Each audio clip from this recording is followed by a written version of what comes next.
Buenos días. Vamos a dar inicio a la primera conferencia. Tengo el honor de introducir al profesor doctor Carlos Viesca, past president de la Sociedad Internacional de Historia de la Medicina, presidente honorario de la Asociación Panamericana de Historia de la Medicina y también profesor del Departamento de Historia y Filosofía de Medicina de la Universidad Nacional Autónoma de México. El título de su conferencia es From the West and East Indies to the Mediterranean World, de las Indias Occidentales y Orientales hasta el mundo mediterráneo. Adelante, por favor, Carlos. Gracias.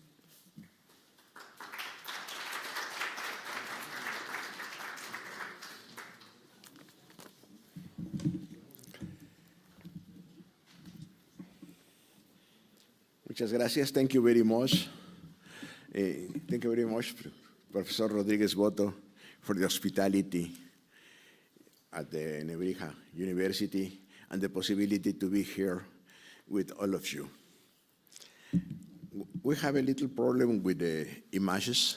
Then I have a lot, but only we will be able to put a little number.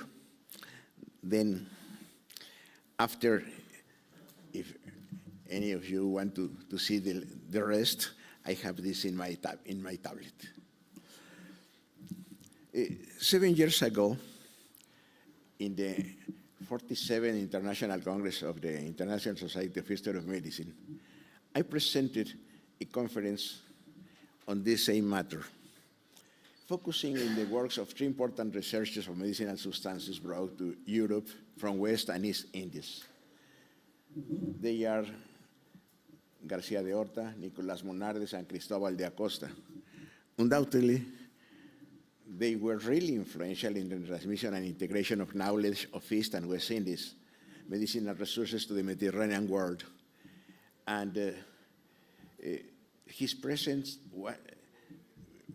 but existed other authors, other tradition to complete this image, and this is the intention to bring for you today some of these other people. It's well known, a big problem in the Western cultures starts with the fall of Constantinople, 1453, at the hands of the Turkish. But after this, were open another possibilities. They search a lot of ways to bring species and also aromatic substances and medicinal substances and plants to the Mediterranean, and also the discovering of Colón, Vasco da Gama, Bartolomé Diaz for the East and West Indies openeth ways and openeth different places in the world to see it. Then we see this is a map by Martin Beham, 1492. It's interesting because a big Atlantic Ocean and a sketch of the American continent and Africa is to see a possibility that opens precisely 1492 by Colon discoveries of the New World, and a phantom could be say that appears to him in his way to India, East India, and appears a continent, an unknown continent that became West Indies. Little later, Juan de la Cosa, 1502, made this another. And this is interesting because the green line from top to bottom marks the think opened by the Tratado de Tordesillas, 1494,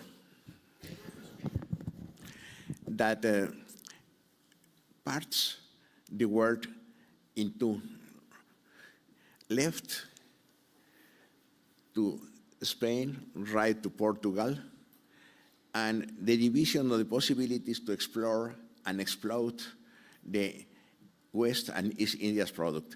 The interesting thing is in the first, Tratado de Tordesillas intends to give to Spain all the new continent, but the line takes a part of Brazil, because this Brazil was possibly, and in fact, was a Portuguese colony.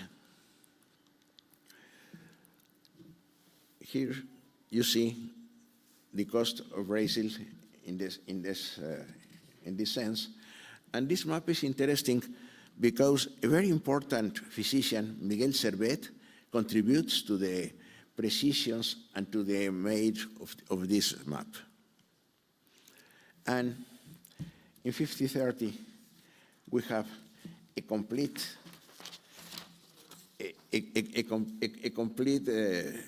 map, now with all the Mappa Mundi.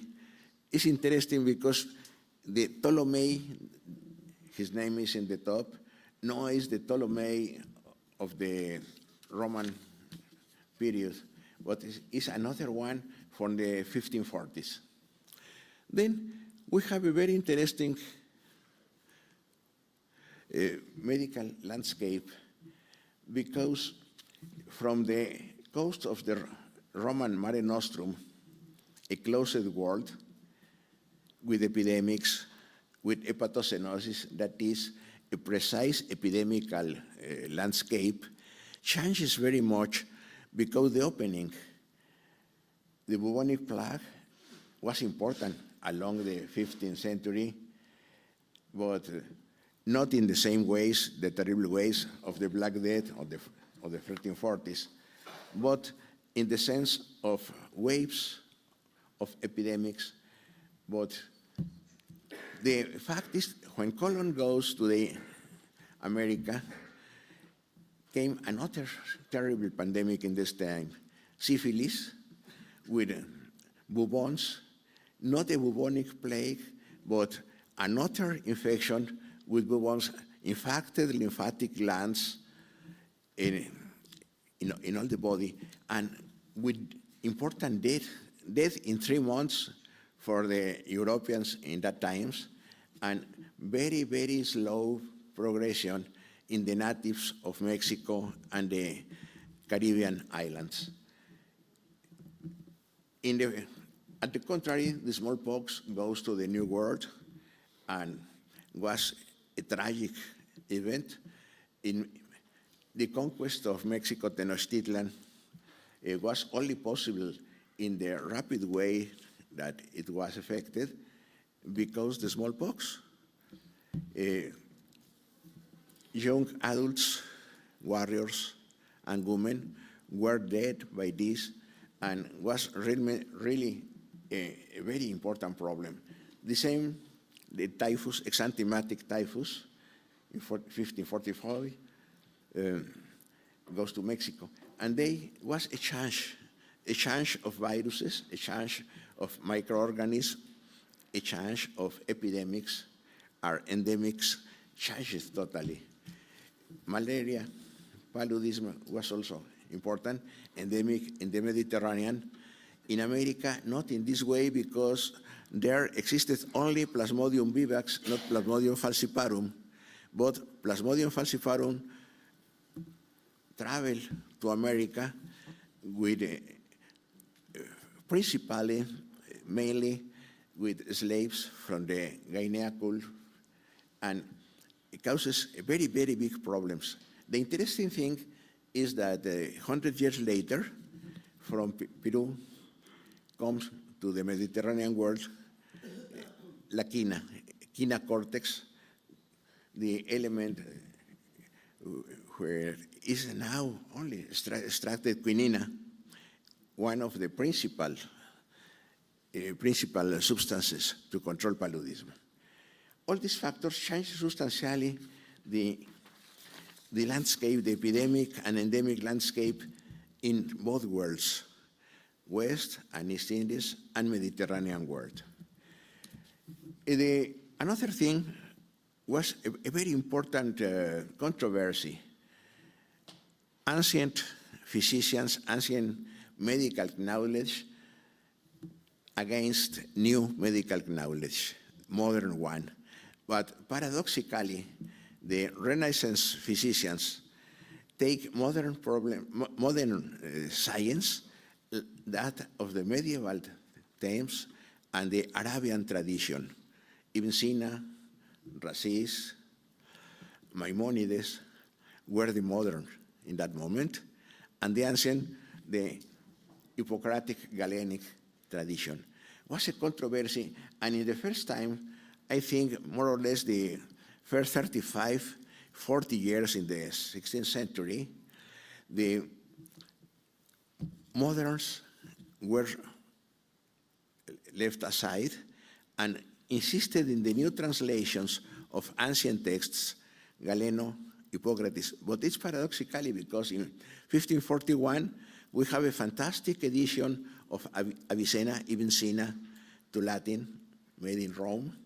But aside, we have the complete edition of the works of Galen that's worked by Vesalius, for example. Then we have a consolidation of knowledge and problems. What is possible to do with the new medicaments and all these things? Some authors, Amato Lusitanus, for example, this is a late edition, but his first editions came around 1530. That give the importance. In the text, medical texts are included at least 10% of the recipes with American plants, mainly American plants.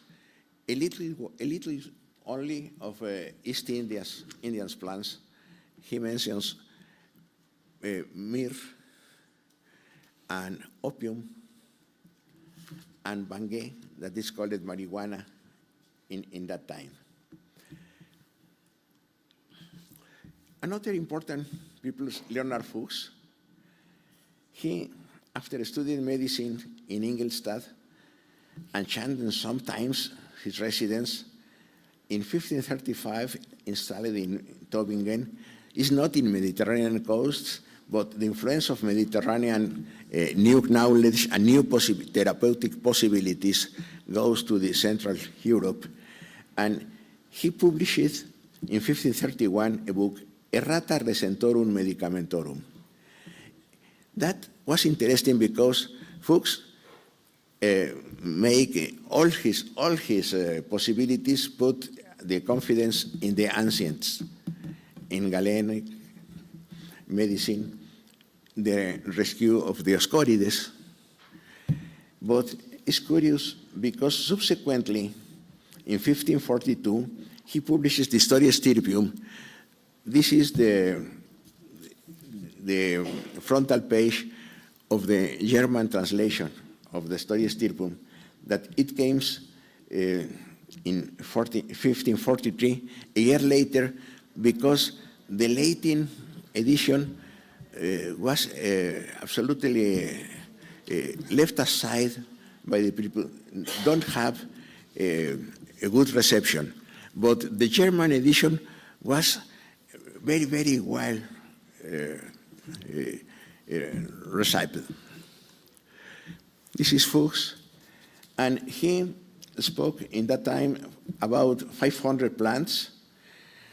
We can say 450 classical recipes from Dioscorides and Galen, 50 from the new West and East Indies, mainly East Indies. Only 2 plants came from America in the book of Fuchs. Juan de Jaraba, 1557, made a Castilian translation of the work of books. We have here saffron in the book. The image, all the plants have this image, and in the right side, you have the text explaining what is the way to recognize the plant, and also the principal uses.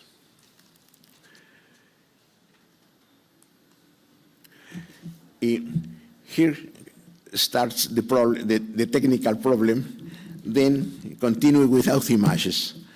The second personage important is Nicolás Monardes.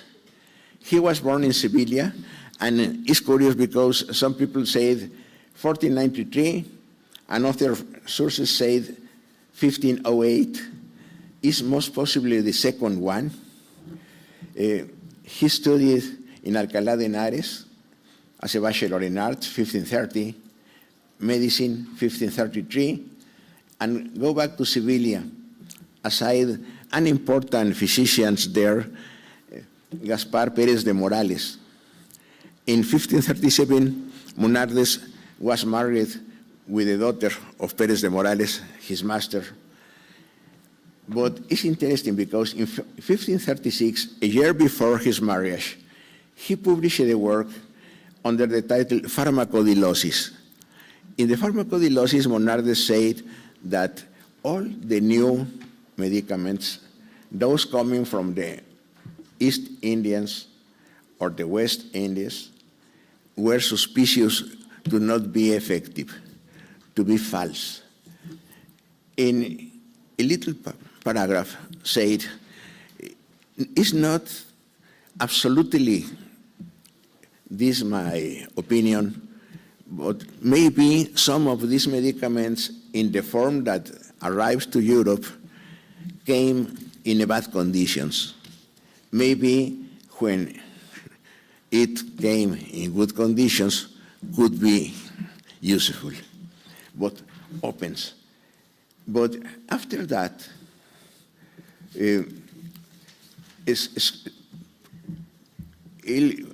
he published another work about the possibility to phlebotomies, and in a little paragraph said, maybe it is necessary a concordia between Greek and Arabian authors.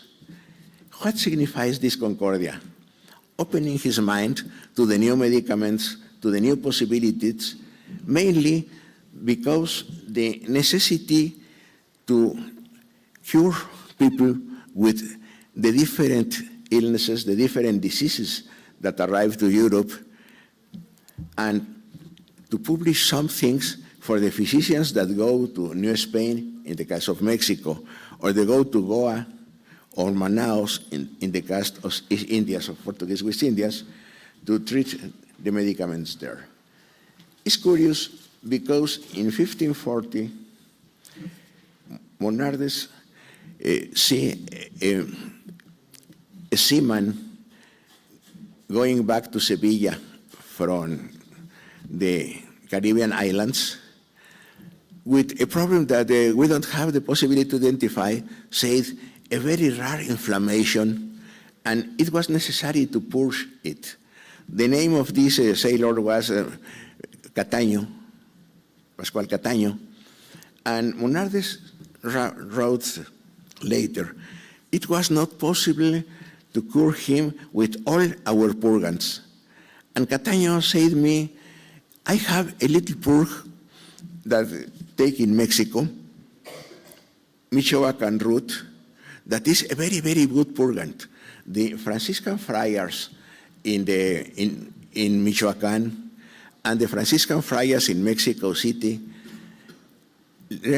learned to use the Michoacan root and use as a very, very good purgant, and is useful.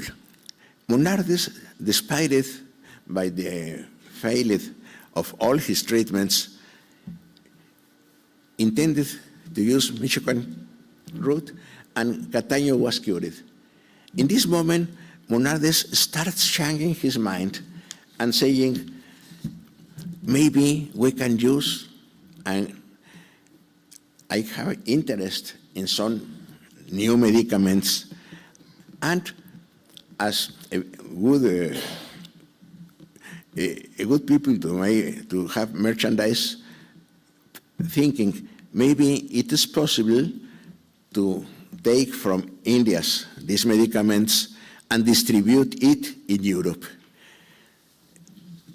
His father-in-law, Pérez de Morales, worked some years before with Guayacum santum, one of the first medicaments useful against syphilis, and imported that and sell that in Sevilla. And monades have this possibility open. Guayacum, Michoacan root, one antisyphilic, the other one a very effective purgant. Then said maybe, and starts using and thinking about the possibility to obtain medicines from India and distribute it from Sevilla. In 1547, he take his master and PhD medical degrees in Santa Maria de Sevilla, a recently founded institution teaching medicine, and the nucleus of the posterior University of Sevilla. But in the while, in the 1540s, we have a return to the classical sources.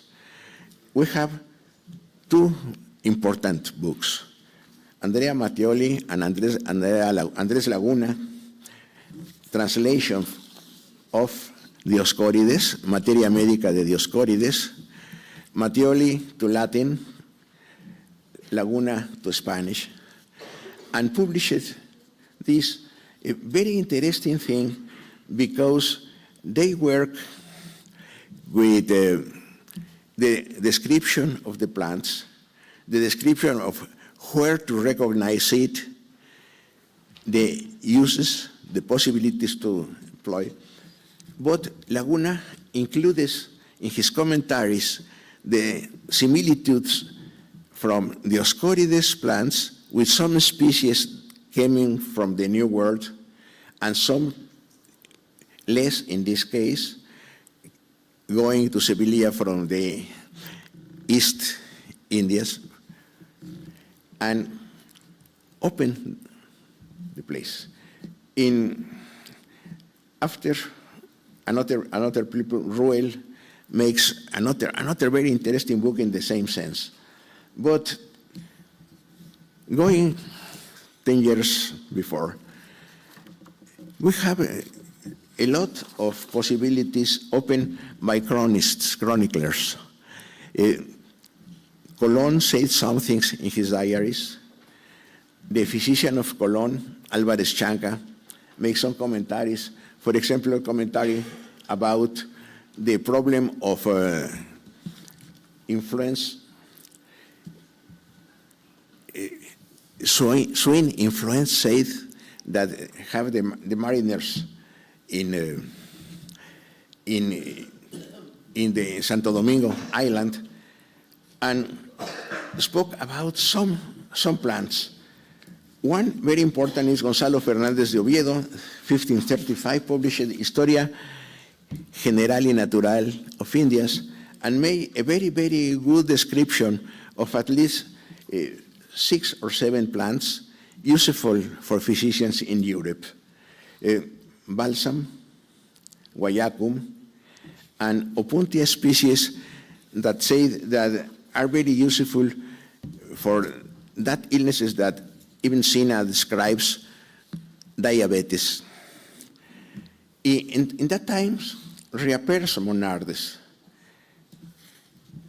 In 1552, the son of the first Viceroy of Mexico, Francisco de Mendoza, goes to Spain with a fantastic book, Libellus de Medicinaribus Indorum Herbis, known nowadays as a Codex de la Cruz Badiano, with 225 plants, 50 of them with very, very beautiful colored drawings, and identification, but also the ways that the Mexican Indian physicians used it. Then open a possibility to have there.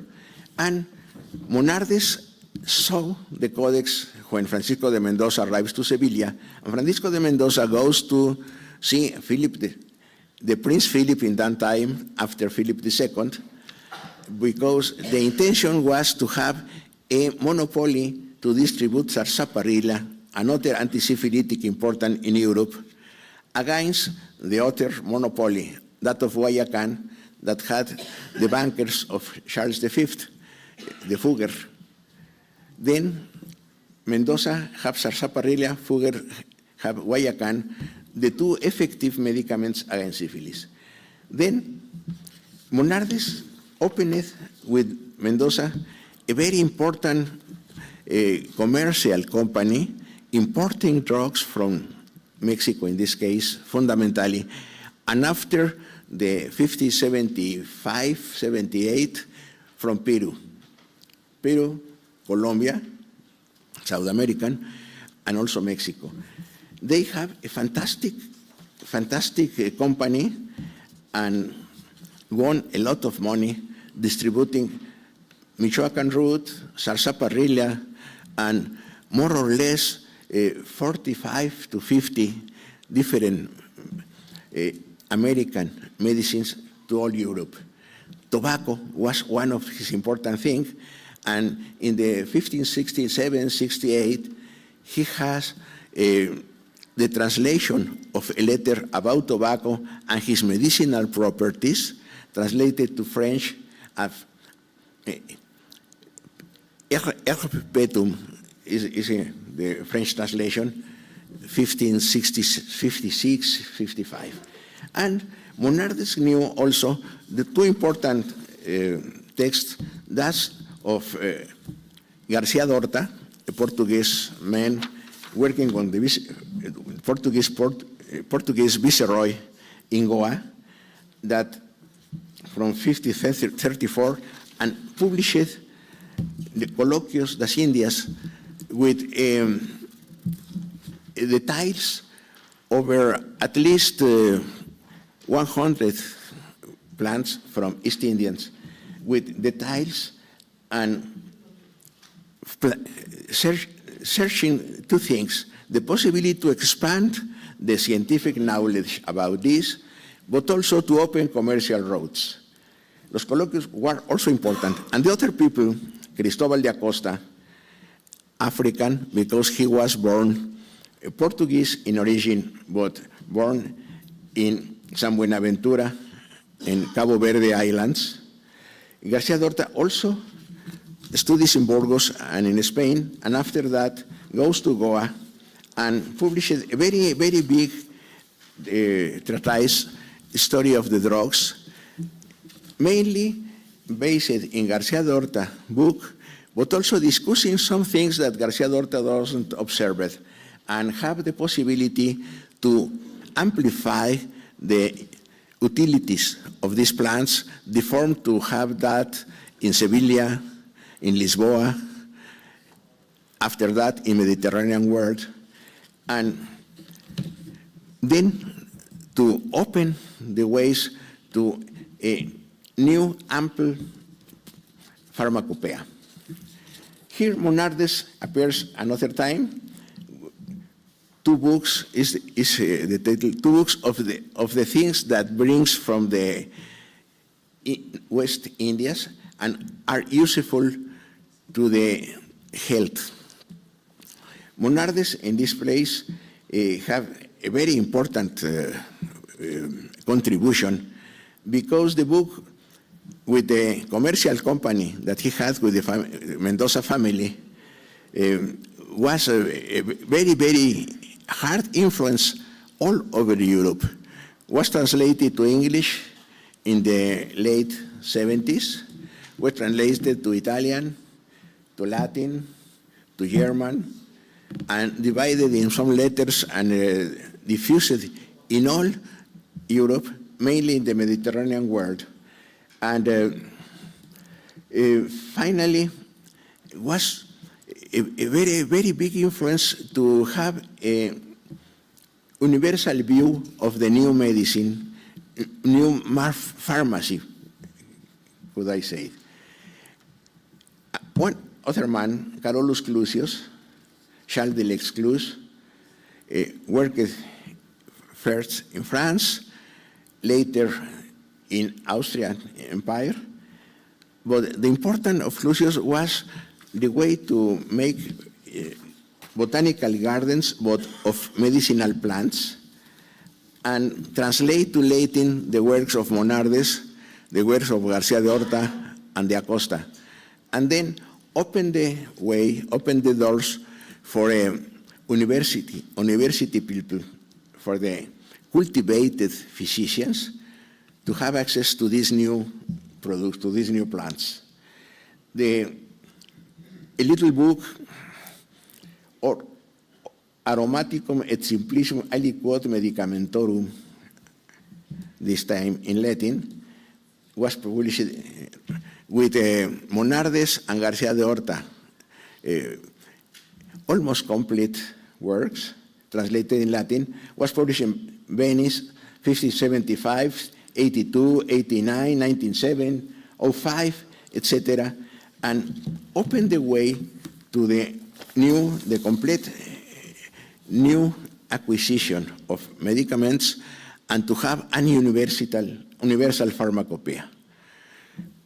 At the end of the 16th century, the other big expedition, unfortunately, very, very few diffused, that of Francisco Hernandez, protomédico of Philip II, who was in Mexico from 1571 to 1577, and recorded about 2,200 plants, medicinal and nutritional plants, with all his details, the comparison with the old world possibilities. And unfortunately, when he was back to Spain, Philip II was in serious problems with Inquisition, serious problems with the war with England, and was not possible to publish it. The work of Hernandez take importance only 75, 80 years later, after an reduced edition, simplified edition by the Accademia delle Lincei in Roma, and was influenced but only almost 100 years after that. Then we have Mediterranean world as a place of contact with East Indias, with West Indias, and open the possibility of one universal pharmacopoeia, one first intent, we can say, of globalization. We have a very, very rich landscape and the possibility open for a lot of research. Thank you very much.